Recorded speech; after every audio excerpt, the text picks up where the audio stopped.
All right, let's pull back the curtain on what might be the biggest magic trick happening in technology right now. And the trick, the grand illusion, it all hinges on a single, really powerful, and as we're going to see, deeply misleading word: learning.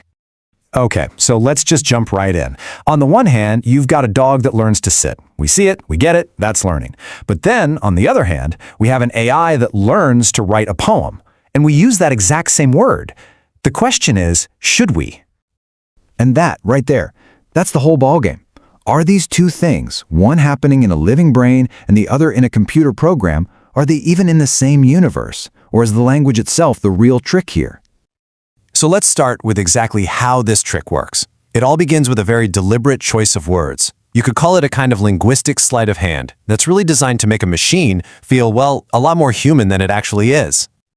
I mean, think about the word hallucination. That's what the industry calls it when an AI spits out something totally wrong.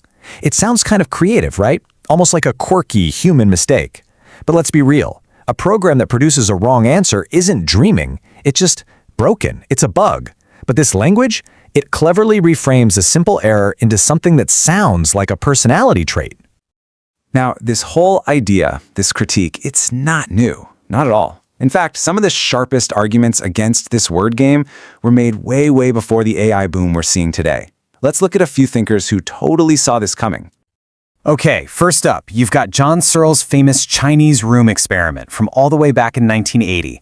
So imagine you are the person in that room. You don't know a single word of Chinese. You're just getting these symbols passed to you, and you've got this massive rule book in English that says, if you see this shape, send out that shape. You're just matching symbols. From the outside, it looks like you're a fluent Chinese speaker, but inside your head, nothing. You have no clue if you just order takeout or discuss the meaning of life. Now, what this experiment just perfectly illustrates is the huge difference between syntax and semantics. The person in the room, just like an AI, is a master of the rules. That's the syntax. But they have absolutely zero grasp of the meaning, the semantics. And here's the kicker. No matter how good the rulebook gets, it never, ever flips a switch and becomes actual understanding. Then there's the philosopher Hubert Dreyfus. He broke knowledge down into two basic types. You've got knowing that. This is book smarts, raw facts. Paris is the capital of France. A computer is obviously incredible at this. But then you have knowing how. This is street smarts. It's the intuitive gut feeling you get from having a body and living in the world. It's how you know how to ride a bike without thinking about it. Dreyfus argued that without a body, a machine is forever locked out of this entire crucial form of intelligence. And this quote from Stephen Harnad just nails what's called the symbol grounding problem. He says, it's like an AI is trapped inside a Chinese to Chinese dictionary. The definition for one symbol is just more symbols. The word apple only ever points to other words like red, fruit, round. It never connects to the actual experience of tasting an apple. The symbols are just floating, completely ungrounded from reality. Okay, so let's dig even deeper now, because the difference between these two learnings gets even more obvious when we actually look under the hood at what is physically happening for a machine versus for you and me. For a machine, learning is pure, cold mathematics. Seriously, picture a giant crumpled up piece of paper with thousands of red and blue dots all jumbled together.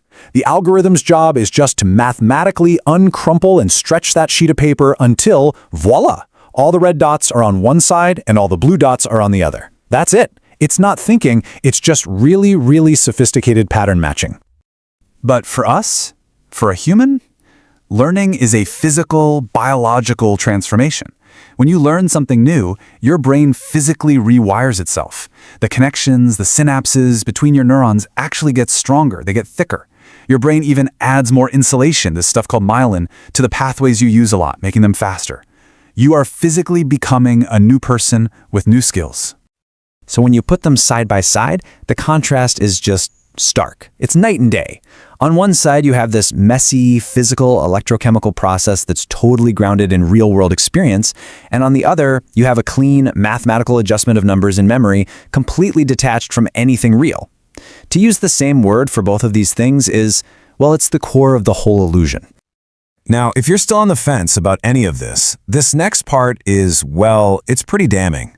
It shows how the very process that's supposed to make AI safe and aligned is actually training it to be a much more effective liar.